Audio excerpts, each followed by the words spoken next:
ಸಮುದಾಯ ಸೇರಿ 26 ಪಂಗಡಗಳ ವಿವಿಧ ಬೇಡಿಕೆಗಳ ಈಡೇರಿಕೆಗೆ ಆಗ್ರಹಿಸಿ 700 ಕಿಲೋಮೀಟರ್ ಐತಿಹಾಸಿಕ ಪಾದಯಾತ್ರೆ ಹಮ್ಮಿಕೊಳ್ಳಲಾಗಿದೆ.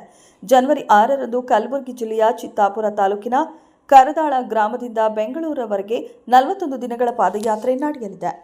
ಬ್ರಹ್ಮಶ್ರೀ ನಾರಾಯಣಗುರು ಶಕ್ತಿಪೀಠದ ಪ್ರಣವಾನಂದ ಸ್ವಾಮೀಜಿ ಈ ವಿಷಯವನ್ನು ಹುಣಸಗಿಯಲ್ಲಿ ಪ್ರಕಟಿಸಿದರು.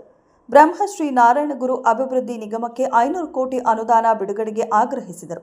ಕಲ್ಯಾಣ ಕರ್ನಾಟಕದ ಸಂತ್ರಸ್ತ ಇಡಿಗರಿಗೆ ಪ್ರತಿ ಕುಟುಂಬಕ್ಕೆ 5 ಎಕರೆ ಜಮೀನು ನೀಡಬೇಕೆಂದರು. ಇಡಿಗ ಸಮುದಾಯವನ್ನು 2A ಇಂದ ST ಮೀಸಲಾತಿಗೆ ಸೇರಿಸಲು ಕೇಂದ್ರಕ್ಕೆ ಶಿಫಾರಸು ಮಾಡುವಂತೆ ಒತ್ತಾಯಿಸಿದರು. ವಿಧಾನಸೌಧದ ಎದುರು ನಾರಾಯಣಗುರು ಪುತ್ಥಳಿ ಸ್ಥಾಪಿಸಬೇಕೆಂದು ಮನವಿ ಮಾಡಿದರು. ಸೇಂದಿ ಸಾರಾಯಿ ನಿಷೇಧದಿಂದ ಸಮುದಾಯದ ಕುಲಕಸಬು ನಷ್ಟವಾಗಿದ್ದು ಪರ್ಯಾಯ ವ್ಯವಸ್ಥೆ ಇಲ್ಲವೆಂದರು. ರಾಜ್ಯದಲ್ಲಿ 35-40 ಲಕ್ಷ ಜನಸಂಖ್ಯೆ ಇದ್ದರೂ ಸರ್ಕಾರ ನಿರ್ಲಕ್ಷ್ಯ ವಹಿಸುತ್ತಿದೆ ಎಂದು ಆರೋಪಿಸಿದರು. ಪಾದಯಾತ್ರೆ ಮೂಲಕ ಸರ್ಕಾರದ ಮೇಲೆ ಒತ್ತಡ ಹೇರಲಾಗುವುದು ಎಂದು ತಿಳಿಸಿದರು. ಜಿಲ್ಲಾ ವರದಿಗಾರರು ಹನುಮಂತ ದೊರೆ. ಕ್ಷಣದ ಸುದ್ದಿಗಾಗಿ ವೀಕ್ಷಿಸಿ ರಾಷ್ಟ್ರಧ್ವನಿ ನ್ಯೂಸ್ ಕನ್ನಡ. ಶ್ರೀ ಬಸಯ್ಯ ಗುತ್ತೇದಾರ್ ಹಾಗೂ ಹಿರಿಯ ಮುಖಂಡರು ಕೂಡ ವೇದಿಕೆ ಮೇಲೆ ಇದೆ. ಈಗಾಗಲೇ ನಮ್ಮ ಮಲ್ಲಿಕಾರ್ಜುನ ಸ್ವಾಮಿಗಳು ಹೇಳಿದ ಹಾಗೆ ಕರ್ನಾಟಕ ರಾಜ್ಯದಲ್ಲಿ 40 ಲಕ್ಷ ಜನಸಂಖ್ಯೆ ಇರತಕ್ಕಂಥ ಇಡಿಗ ಸಮಾಜ ಮಂಗಳೂರು, ಉಡುಪಿ, ಶಿವಮೊಗ್ಗ, ಕಾರವಾರ 4 ಜಿಲ್ಲೆಯಲ್ಲಿ ಹೆಚ್ಚಿನ ಮಟ್ಟದಲ್ಲಿರತಕ್ಕಂಥ ಸಮಾಜ ಮತ್ತು ಕಲ್ಯಾಣ ಕರ್ನಾಟಕ ಭಾಗ ಸೇರಿದಂತೆ ಸುಮಾರು 27 ಜಿಲ್ಲೆಯಲ್ಲಿಯೂ ಕೂಡ ಸಮುದಾಯ ಇದೆ.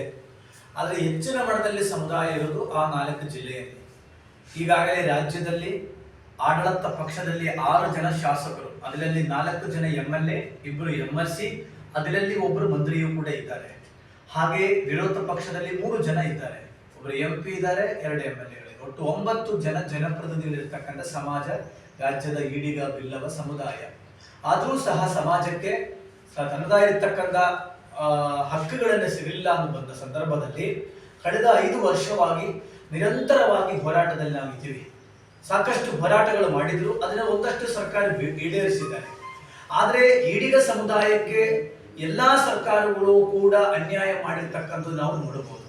ಅದನ್ನು ವಿಶೇಷವಾಗಿ ಈಡಿಗ ಸಮುದಾಯದ ಕುಲಕಸಬು ಸೇಂದಿ ಇಳಿಸಿ ಮಾರಾಟ ಮಾಡಿ ಬದುಕಿ ಬಂದಿರತಕ್ಕಂಥ ಸಮಾಜ ಈಡಿಗ ಸಮುದಾಯ. 2004ನೇ ಇಸ್ವಿಯಲ್ಲಿ ಸೇಂದಿಯನ್ನೇ ಬಂದ್ ಮಾಡಿದ್ರು ಕರ್ನಾಟಕದ 29 ಜಿಲ್ಲೆಯಲ್ಲಿ. ಅನಂತರ 2007ನೇ ಇಸ್ವಿಯಲ್ಲಿ ಸಾರಾಯ ಕೂಡ ಕುಮಾರಸ್ವಾಮಿ ಅವರು ಕೂಡ ಬಂದ್ ಮಾಡಿದ್ರು.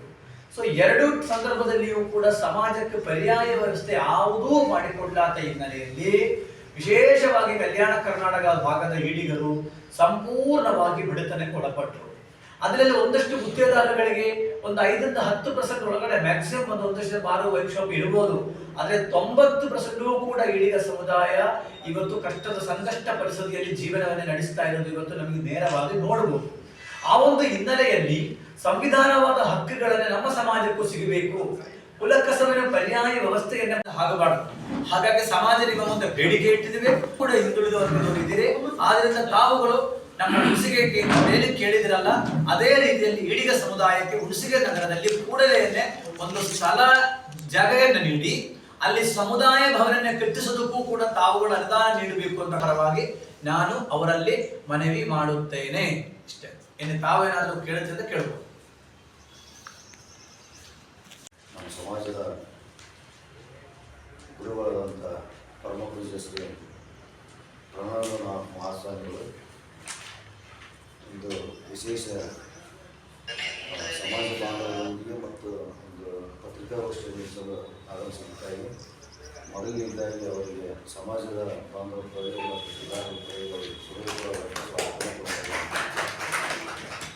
ಅದೇ ರೀತಿಯಾಗಿ ಈ ಕಾರ್ಯಕ್ರಮದಲ್ಲಿ ಆಶೀರ್ವಾದದಿಂದ ಒಂದು ಸಭೆಯಲ್ಲಿ ಆಶೀರ್ವಾದದಿಂದ ಸಮಾಜದ ಅಧ್ಯಕ್ಷರಾದಂಥ